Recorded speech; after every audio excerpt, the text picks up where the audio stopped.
بسم الله الرحمن الرحيم الحمد لله رب السماوات ورب الأرضين والصلاة والسلام على نقطة طارق التكوين وعلة للعالمين وأشرف الأنبياء والمرسلين سيدنا ومولانا وشفيع ذنوبنا وطبيب قلوبنا أبي القاسم محمد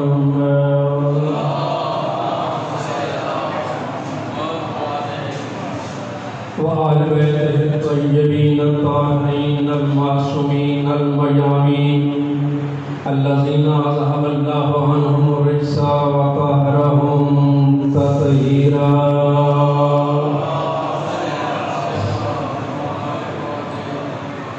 أما بعد فقد قال الله تبارك وتعالى في القرآن الحكيم وأصدق القائلين وقوله الحق.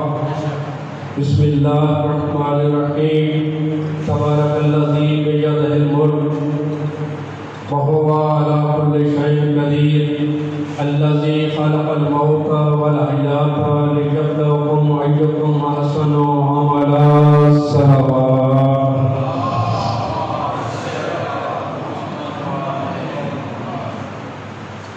نعرہ تکبیر اللہ، نعرہ تکبیر، نعرہ رسالت، نعرہ رسالت، نعرہ حیدری، حیدری، کل ایمان حیدری، صلوات پڑھو.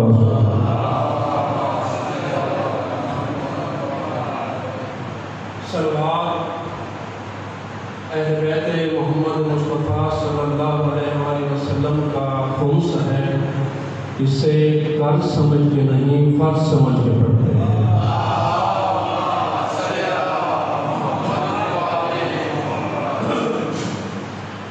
اجازت ہے سلسلے گفتگو شروع کیا جائے. ایک صلوات ایسی پڑھنے کہ ماحول سارا جنت نصیب ہو جائے.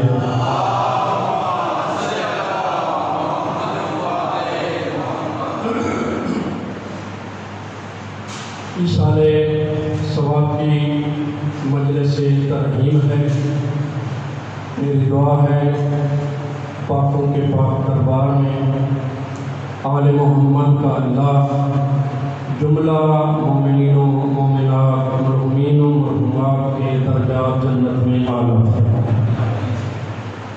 مالک ان کو وہاں جگہ عطا فرمائے جہاں معصومین کا قرب و جوار نصیب. ایک صلوات ہدیہ اور بھی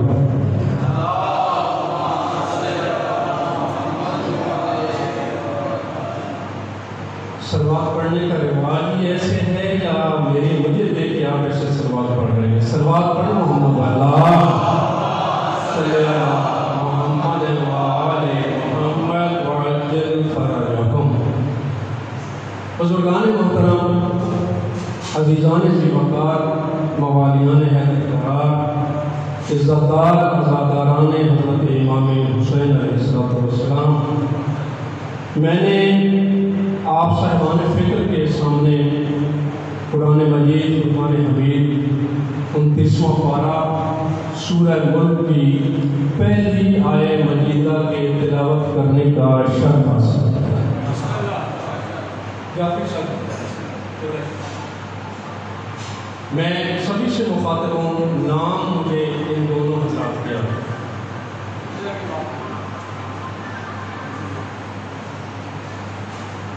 سورہ ملک میں مالک الملک اللہ ارشاد فرماتے ہیں کیا تبارک الذی بیدہ الملک، بابرکت ہے وہ اللہ. میری جعفر صاحب ایک ورڈنگ پہ ایک تلفظ پہ کائنات بنا ہے. آل محمد کی نالین مبارک کا صدقہ اس پہ آپ نے توجہ کرنی ہے کہ آپ کے عزیز کو آل محمد نے عطا کیا کیا ہے. قرآن سبھی کے گھروں میں پڑھا ہے، سبھی مساجد میں پڑھا ہے. ارشاد رب العزت ہوتا ہے جاتی صاحب تبارک الذی بیدہ الملک، بابرکت ہے وہ اللہ۔ مجھے آج دن تک اس بات کی سمجھ نہیں آئی کہ وہ اللہ ہو کہ کس کو اللہ کہہ رہا ہے۔ قرآن کی ورڈنگ ہے، حدیث کے جملے نہیں ہے، کسی مولوی کی بات نہیں، اللہ کہہ رہا ہے یا تبارک الذی بیدہ الملک۔ اور کاش میں پاک منبر پہ، پاکوں کی کچہری میں، پاک و پاکیزہ عدالت میں، ان چہادہ معصومین علیہ السلام کے حضور میں یہ بات ان کے نچوڑ پہ کہہ رہا ہوں کہ اگر محمد اور آل بیت علیہ السلام کا گھر اس دنیا میں نہ ہوتا تو ہمیں اللہ بھی سمجھنا، ہمیں اللہ بھی گمنام تھا۔ کیوں؟ خود وہ کہتا ہے اللہ کہ میں تو ایک چھپا ہوا خزانہ تھا۔ توجہ فرمائیں، میں تو چھپا ہوا تھا، میں اللہ چھپا ہوا تھا۔ ان احباب تو مجھے حب پیدا ہوئی، کیا ان اور کہ میں بھی پہچانا جاؤں۔ کن تو کنزن مخفیا، میں وہ اللہ ہوں جو چھپا ہوا تھا۔ فاحباب تو بس مجھے حب پیدا ہوئی۔ حب کا تعلق ہوتا ہے دل کے ساتھ، وہ تو ہے ہی بے دل۔ اب مجھے دنیا والے یہ کیلکولیشن کر کے بتائیں وہ بے دل ہو کے کس کا دل رکھ رہا ہے۔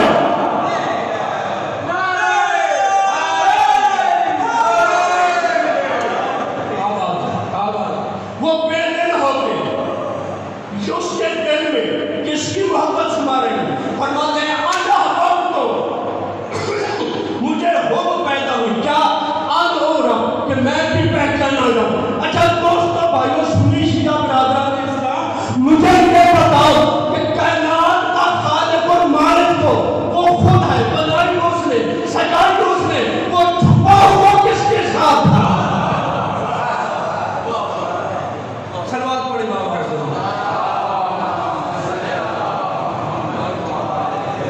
لیکن زمین بنی اس کے سامنے، بنی زمین اس نے بنائی، آسمان اس نے بنایا، چرند اس نے بنایا، شرکوت والے اس نے بنایا، اسلام آباد والے اس نے بنایا، بمبر والے اس نے بنایا، سب کو تو اس نے اپنے سامنے تخلیق کیا ہے۔ وہ چھپ کس سے رہا ہے؟ وہ کس سے چھپ رہا ہے؟ بس سمجھ آ گئی، اس سے چھپا ہوا ہے جو ان میں موجود تھے۔ اور دیکھو فضائل آل محمد کو سمجھنے کے لیے آل محمد کی عطا ہونی چاہیے۔ تیرا اور میرا 6واں امام صادق آل محمد علیہ السلام، آل محمد وعجل فرج آل محمد، میرا 6واں بادشاہ ارشاد فرماتے ہیں کہ مولا کو سے پوچھا گیا کہ مولا وہ کس سے چھپا ہوا تھا؟ آئے آئے آئے وہ تو کہتا ہے کہ تم کو کنزن مخفی ہے کہ میں چھپا ہوا تھا، تو وہ کس سے کس حالت میں چھپا ہوا تھا؟ تو میرے 6ویں بادشاہ کے رخ انور پہ جلالت الہیہ کے آثار نمودار ہوئے، رخ انور امامت پہ آثار نمودار ہوئے جلالت علمی کے۔ معصوم فرماتے ہیں لنا ما اللہ حالات، ہمارے اور اللہ کے اس قسم کے حالات ہیں، اس قسم کے ٹرمز ہیں کہ وہ ہم میں ہوتا ہے، ہم اس میں ہوتے ہیں۔ لنا ما اللہ حالات، ہمارے اور اللہ کے اس قسم کے ریلیشنز ہیں، اس قسم کے ٹرمز ہیں، اس قسم کے حالات ہیں کہ ہوگا نحن، وہ ہم میں ہوتا ہے، ونحن ہوگا ہم وہ ہوتے ہیں۔ معصوم فرماتے ہیں وہ ہم میں ہونے کے باوجود، ہم اس میں ہونے کے باوجود، ہوگا ہوگا نانو نانو، وہ اللہ رہتا ہے، ہم مخلوق رہتے ہیں۔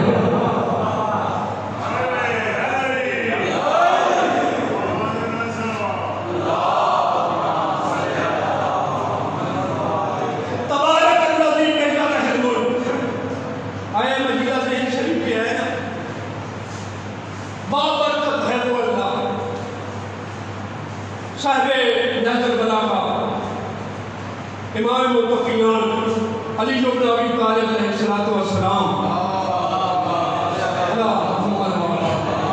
ایک سائل نے پوچھا کہ مولا یہ تو اللہ کہہ رہا ہے کہ تبارک الذی کہ بابرکت ہوں میں، مولا اس کو تو ڈیفائن کریں کہ وہ کس قدر بابرکت ہے۔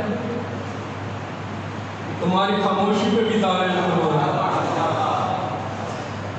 شاید نے پوچھا بھائی کہ مولا اللہ کہہ رہا ہے تبارک الذی میں بہت بڑا بابرکت ہوں، مجھ سے بڑا کوئی رحیم کریم بابرکت ہے ہی نہیں۔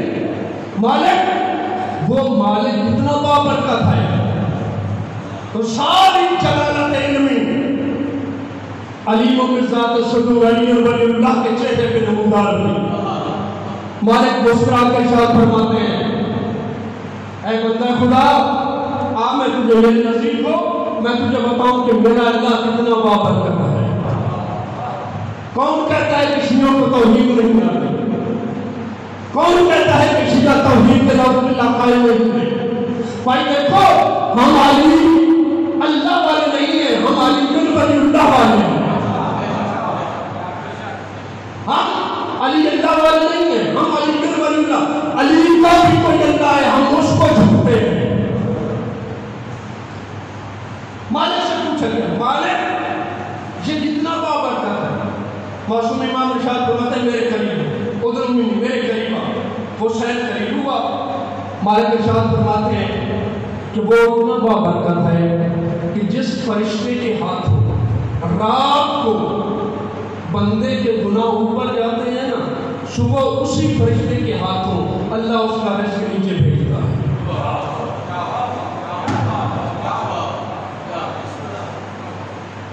جس فرشتے کے ہاتھ اس کی مخلوق کے گناہ اس کی طرف جاتے ہیں نا، وہ اسے کنورٹ کر کے تمہارے گناہوں کی طرف نہیں دیکھتا، اپنی رحمت کی طرف دیکھتا۔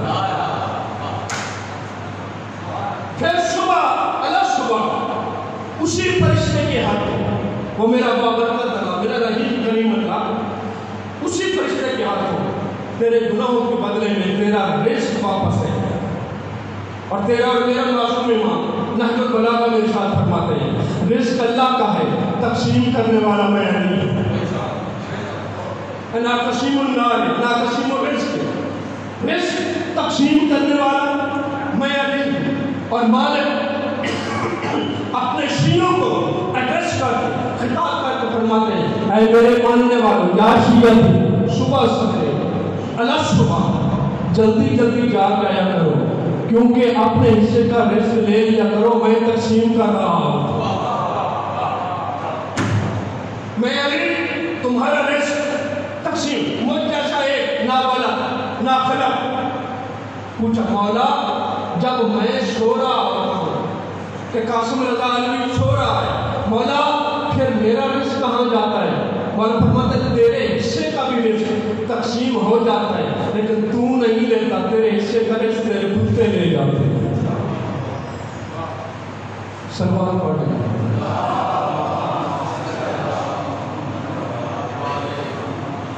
نہیں دھیمی آواز سے نہیں، ایسے سلوات پڑھیں کہ اتنا علی بناتا ہے اللہ۔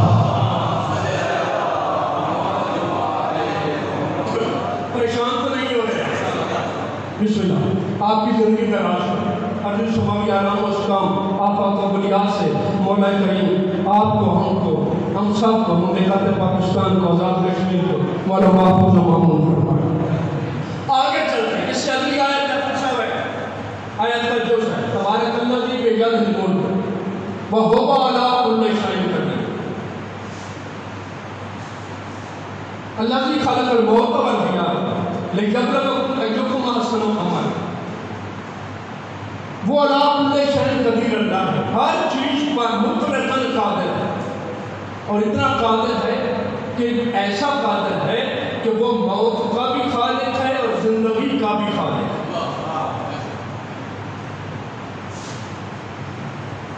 پہلے بابرکت ہے، پھر علی کل شیء قدیر ہے، پھر خالق موت بھی ہے، خالق حیات نے پھر دیکھ رہا ہے کہ میں نے یہ موت اور حیات کو خالق اس لیے کیا ہے کہ تم میں سے میں دیکھ لوں کہ تم میں سے بہترین احسن ترین اعمال کس کے ہیں۔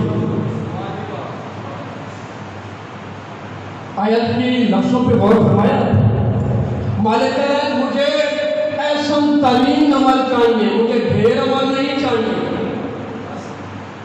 احسن مستحسن عمل۔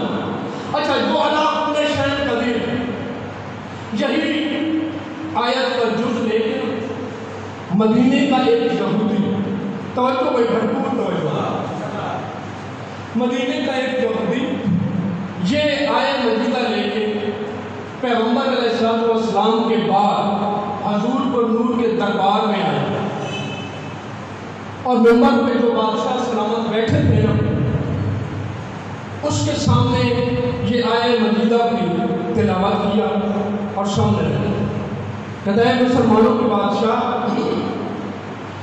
یہ جو علی کل شیء قدیر ہے یہ قرآن کی آیت ہے۔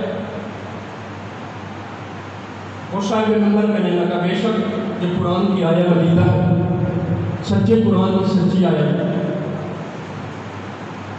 یہودی کہنے لگا کہ دیکھ لیں میرا سوال ہے جواب تمہیں دینا ہے کہ جب کہ تمہارا اللہ کہہ رہا ہے کہ وَهُوَ عَلَىٰ كُلِّ شَيْءٍ قَدِيرٌ کہ وہ ہے جو ہر چیز پر قادر ہے۔ اس صاحب ممبر کہنے لگا بے شک میرا اللہ موت و حیات پر بھی قادر ہے، خود و کلام پر بھی قادر ہے، ہر چیز پر میرا اللہ قادر ہے۔ اب یہودی کہتا ہے کہ جب تمہارا اللہ توجہ جب تمہارا اللہ ہر چیز پر قادر ہے تو مجھے میرے سوال کی مجھے میرے الجھن کو حل کر اور یہ بتا جب تمہارا اللہ ہر چیز پر قادر ہے تو کیا تمہارا اللہ کوئی اور اللہ بنا سکتا ہے؟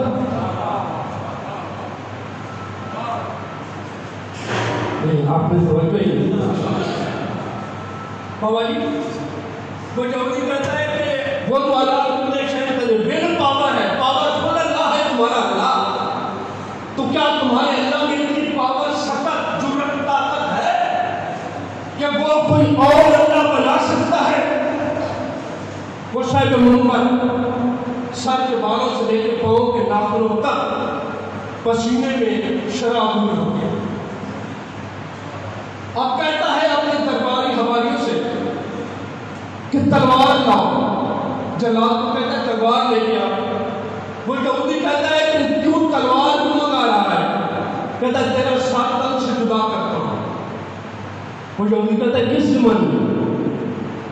وہ صاحب اللہ کہتا ہے کہ تم نے میرے اللہ کے بارے میں شرک بکا کہ وہ تو وحدہ لا شریک ہے، اس جیسا تو کوئی اور ہے ہی نہیں۔ وہ یہودی وجد میں آ کے کہتا ہے مجھے نہ مارنا ہے تو میرے سوال کو مار، میں مار جاؤں گا، میری نسل میں سے پھر کوئی سوال لے کے نہیں آ جائے۔ سوال کو ختم کر، میرا سوال ڈنکے کی چوٹ پہ ہے۔ اب جب وہ بالکل چھچو بازی میں مبتلا ہوا، میرے یارو مددگار ہوا اس سوال کے جواب دینے تو دربار کے نکر میں بیٹھے تھے کامل ایمان جناب سلمان، اور تیرے اور میرے مصطفیٰ کا فرمان ہے کہ سلمان کو سلمان فارسی نہ کہا کرو، سلمان کو سلمان محمدی کہا کرو۔ السلمان من اہل البیت، سلمان ہماری اہل بیت میں سے ہے۔ سلمان دوڑا گیا بابر حوالے کے دروازے پہ، مولا متقیان امیر المومنین حضرت علی بن ابی طالب اپنے حجرہ عصمت و امامت سے باہر تشریف لا، فرماتے ہیں دربار والوں پہ پھر مشکل آ پڑی ہے۔ مولا جلدی آئی، تشریف لائی، ممبر کو رونق بخشے، مولا تمہارا دین خطرے میں ہے اور وہ جو پور خطر بیٹھا ہوا ہے نا اس سے یہ مسئلہ حل نہیں ہو رہا۔ کیا کچھ تو بولے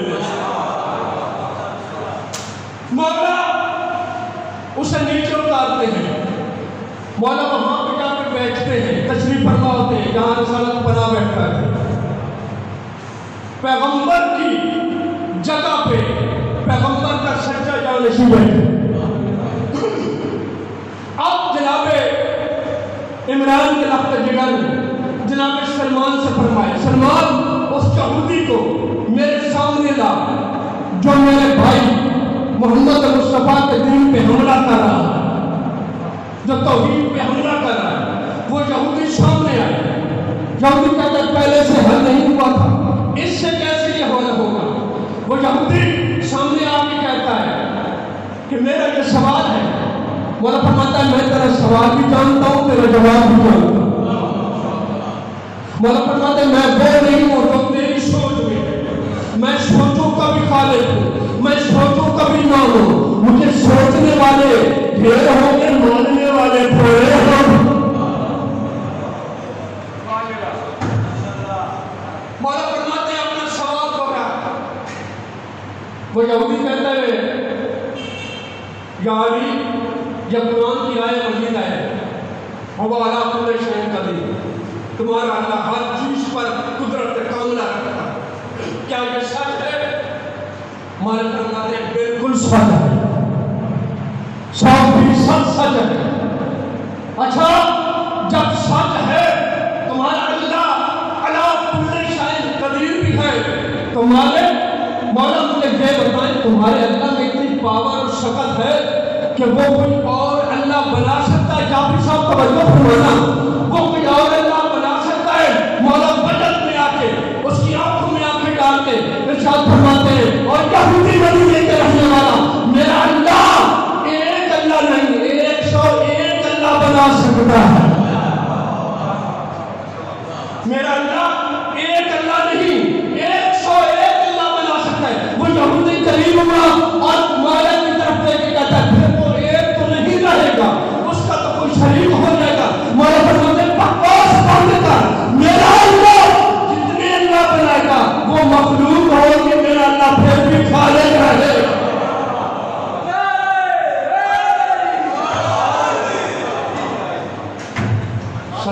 صلوات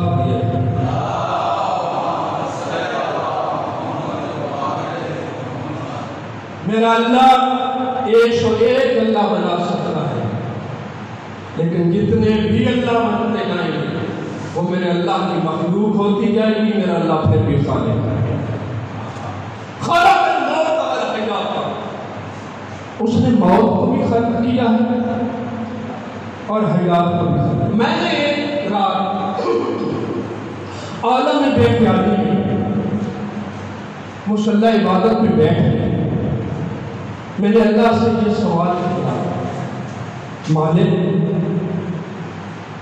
تیری قدرت کاملہ ہے، میری اتنی جرأت طاقت تو نہیں ہے کہ میں تیری صنعائی میں تیری قدرت میں کوئی چیمے گویا، لیکن بحیثیت ایک مخلوق ہونے کے میں اتنا تو پوچھ سکتا ہوں کہ تیرا یہ قانون ہے کہ تو ہر زندہ سے ہر چیز کو خلق کرتا ہے، موت تو ہے بھی ہوتا، تو نے موت کو پہلے خلق کیا ہے، زندگی کو بعد میں خلق کیا ہے۔ قرآن ہے خالق الموت والحیات، وہ اللہ وہ ہے جس نے پہلے موت کو خلق کیا ہے پھر حیات کو خلق کیا ہے۔ اچھا پورے قرآن میں ایک جملہ آ گیا ہے مولا کی عطا، میں آپ کے گوشت گزار کرتا ہوں کہ بسم اللہ کی بے سے لے کے سینے والناس کا 114 صورتیں ہیں، 30 پارے ہیں، 6666 آیتیں ہیں، پورے کے پورے قرآن میں آپ اسٹڈی کر لیں۔ میرا چیلنج ہے کہ پورے قرآن میں اللہ نے 179 مرتبہ اللہ نے موت کا ذکر کیا ہے اور 165 مرتبہ اللہ نے حیات کا ذکر کیا۔ 179 مرتبہ جعفری صاحب موت کا ذکر ہے، 165 مرتبہ کس کا ذکر ہے؟ بولو، زندگی کا۔ حیات کا۔ اچھا میرا ایک سوال ہے بچگانہ سا، 179 میں سے 165 کو مائنس کریں تو باقی 14 بچتے ہیں۔ اب یہ میں جملے کہاں لے لیں؟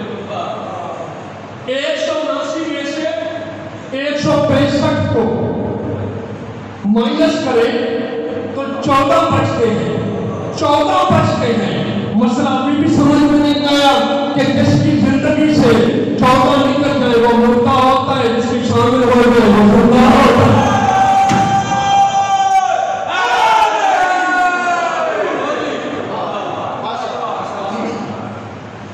موت کو خلق کیا پھر حیات۔ مالک تیرا یہ قانون ہے تو ہمیشہ زندہ سے ہر چیز کو، چاہے مردہ ہے یا زندہ ہے، تو زندہ سے ہی اس کو خلق فرماتا ہے۔ یہ تو نے پہلے موت کو کیوں خلق کیا؟ مجھے آج یہ بتا، مجھے سوال ہے میرا افسانہ سا کہ یہ بتا کہ تو نے پہلے موت کو کیوں خلق کیا ہے، زندگی کو کیوں بعد میں خلق کیا ہے؟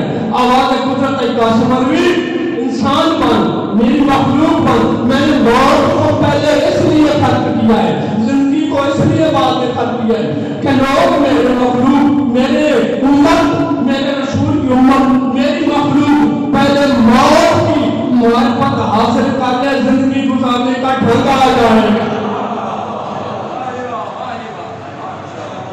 موت کی معرفت حاصل ہو جائے تو زندگی گزارنے کا طریقہ سمجھ میں آ جائے۔ ایک سوال دیتے ہو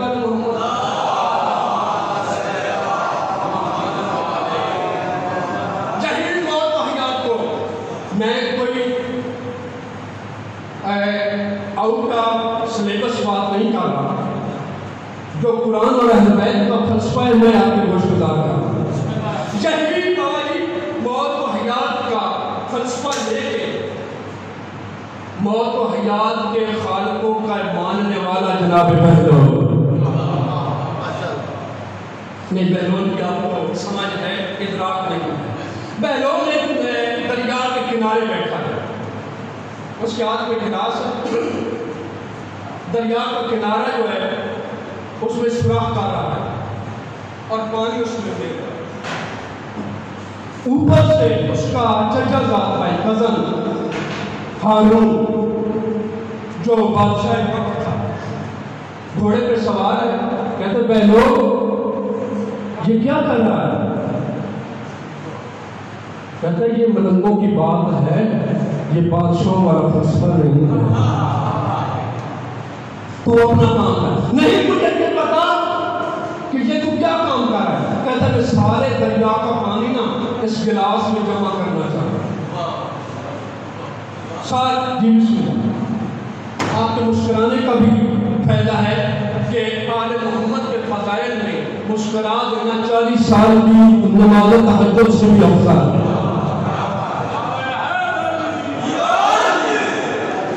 ہارون پوچھتا ہے بھیا کہ یہ پورا دریا میرا عقل ٹھکانے ہے، تیری مات تو نہیں ماری گئی کہ یہ پورے کا پورا دریا اس گلاس میں آ سکتا ہے؟ کہتے بہلول کی عقل پہ اعتراض کرنے والوں، تم کسی مینٹل ہسپتال میں جا کے نا اپنا مینٹل کا علاج کراؤ، جب تجھے کہ پتا ہے کہ پورے کا پورا دریا اس گلاس میں نہیں آ سکتا، تمہاری چھوٹی سی عقلوں میں میرا مولا علی کیسے آ سکتا؟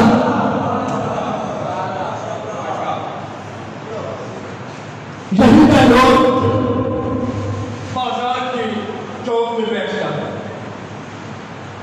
دوسرے دن پھر اس کا بھائی کزن ہارون گزرتا ہے بازار کی سیر کے لیے، کہتا ہے بہلول کہاں پہ کیوں بیٹھا ہے؟ بازار کی چوک، توجہ ہو تو جملہ سے بہلول کہاں کیوں بیٹھا ہے؟ بہلول کہتا ہے آج میں بندوں کی اللہ کے ساتھ صلح کروا رہا ہوں۔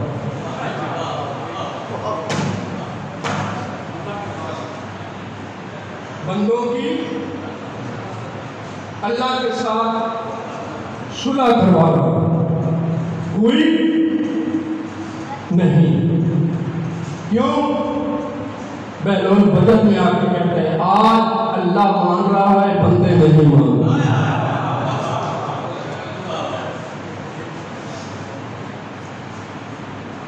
اللہ مان رہا ہے. اللہ کہہ رہا ہے کہ میں نے تجھے ٹائم پیریڈ دیا ہے، تو میرا ہے نا، تو آل محمد کے سب کے میرا بن کے ہو جا.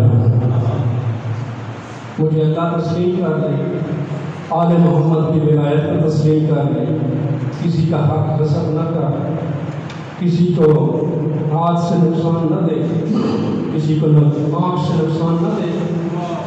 اپنے وجود پہ غور کر. اللہ کہہ رہا ہے میں مان رہا ہوں، تم نہیں مان رہا. بہلول کہتا ہے ہارون آج اللہ مان رہا ہے بندے نہیں مان رہے. صلح ہوئی نہیں، 2-4 دن گزرے، بندے مرنا شروع ہو گئے، ایک کے بعد دوسرا تیسرا، 1 by 1 اسٹیپ بائی اسٹیپ مرتے گئے. قبرستان جا رہے. جناب بہلول نے وہاں سے اپنا بستر بوریا اٹھایا اور قبرستان کے نکر پہ آ کے بیٹھے. ہارون شاید کرتا ہوا گزرا قبرستان سے، کل وہاں بیٹھا تھا، آج یہاں بیٹھا. اس کی علت کیا ہے؟ اس کی لاجت کیا ہے؟ کہتا ہے کہ میں نے دیکھا ہے کل پرسوں 2 لوگ ایک کر کے بندے مار رہے تھے، تو میں نے سوچا میں نے کسی کے کانٹوں پہ سوار ہو کے لازمی ہے میں چل کے آ جاتا. ضروری کسی سے بول اٹھوانا ہے، میں خود آ جاتا ہوں. اور پھر مجھے یہاں کا ماحول پسند آیا. یہ دیکھیں نا، یہاں پہ سید بھی کمرے ہیں، امتیوں کے بھی ہیں، بادشاہوں کے بھی ہیں، رعیت کے بھی ہیں. کسی کو کسی سے کسی قسم کا کوئی گلہ نہیں ہے، کوئی ایک دوسرے کی غیبت نہیں کرتا، کوئی گلہ نہیں کرتا. آرام سکون کے ساتھ ہم اپنی آخری زندگی گزار رہے ہیں. نہ چغل خوری، نہ غیبت، نہ حسد، نہ لڑائی، نہ جھگڑا. مجھے یہ ماحول قبرستان والا پسند آیا ہے. میں یہی کیا آج کہاں کیا کر رہا ہے؟ توجہ فرمانا بھائی. کل تو تم اللہ کی بندوں کے ساتھ صلح کروا رہا تھا، آج کیا کر رہا ہے؟ بہلول ہارون کی آنکھوں میں آنکھیں ڈال کے ارشاد فرماتے ہیں کہ کل میں اللہ کی بندوں کے ساتھ صلح کروا رہا تھا، آج بندوں کی اللہ کے ساتھ صلح کروا رہا ہوں. میں جس قبر کے بچھانے جاتا ہوں وہ کہتے ہیں بہلول ہمیں کچھ لمحے، کچھ سال، کچھ گھنٹے مہلت لے کے دے دے، ہم وہ کام نہیں کریں گے جو کر کے آئے.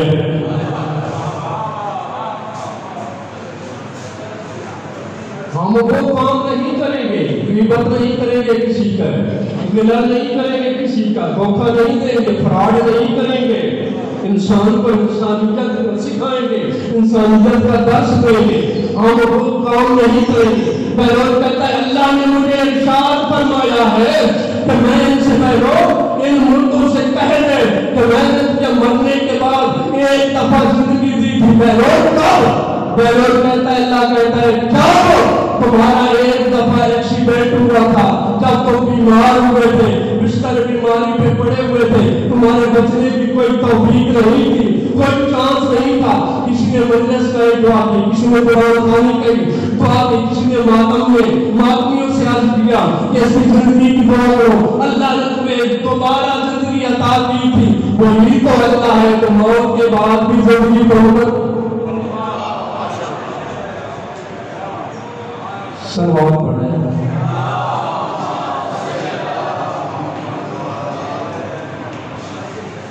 اور زندگی باقی جی ایک جملہ مسئلہ کہنا، اگر یہ اہل بیت رسالت بات کا گھر نہ ہوتا نہ کسی کو اللہ کا پتہ تھا، نہ کسی کو غیرت کا پتہ تھا، نہ کسی کو عزت کا پتہ تھا، نہ کسی کو مرنے کے بعد کی ایصال ثواب۔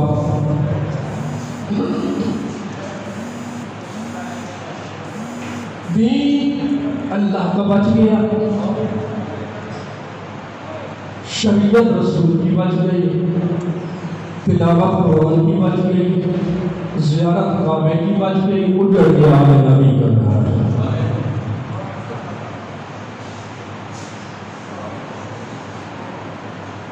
اکبر چلے گئے، قاسم چلے گئے، اور محمد چلے گئے، اور جب آخری بھی چلا گیا نا، پھر آئیے شعبے بری ہو۔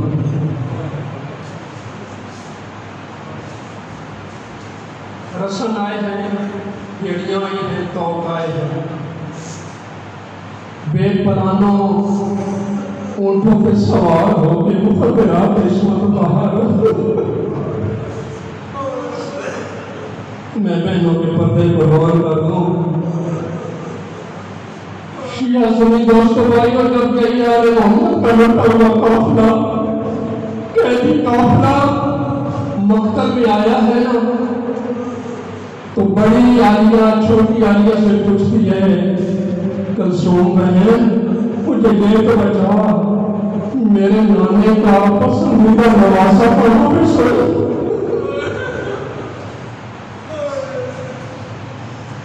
مارے نواد کا سوار بھائی حسین کہاں پہ ہے؟ لاش غریب کی نیچے تھی، اوپر کربلا کی مٹی تھی، نیزے تھے، تلواریں تھیں، ٹوٹے ہوئے خنجر تھے، پتھر تھے۔ جناب کلثوم جناب زینب سے عرض کرتے ہیں، بہن زینب میں نے دیکھا تو تھا، آخری بار اترا تو میں نے بلا تشبیہ۔ شیعہ سنی دوستو بھائیو، میری عالیہ کے ہاتھ پسے گردن بدے ہوئے ہیں، میری عالیہ پتھروں تلواروں کی طرف دیکھ کے کہتی ہے، پتھروں تلواروں دیکھو میری عالیہ کی بیٹی زینب، مجھے نانے کی امت نے قید کر لیا، میں علی کی بیٹیوں کو حکم دیتی ہوں، تیروں ہٹ جاؤ، پتھروں ہٹ جاؤ، اینا بن حسین میری نوبر نبوت کا سوار بھائی کی مجھے زیارت کرنے دو۔ غیرت مند تیر ہٹ گئے، پتھر ہٹ گئے، نیزے ہٹ گئے، نیچے سے حسین کی آواز کسی پسی گردن سے آواز ہے، کٹی ہوئی گردن سے آواز ہے، لئیتا اپنی بینام بین زینب تیرا دو میرے گھر پہ اللہ تیر ہٹ گئے، پتھر ہٹ گئے، نیزے ہٹ گئے۔ بس ایک جملہ دوستو، میری عالیہ پوچھتی ہے، حسین تیرا سر تو تیرا قاتل لے گیا، مجھے یہ بتا اینا راسو کے تیرا سر کہاں گیا، اینا لباسو کے تیرا کفن کہاں گیا، اینا ختموں کے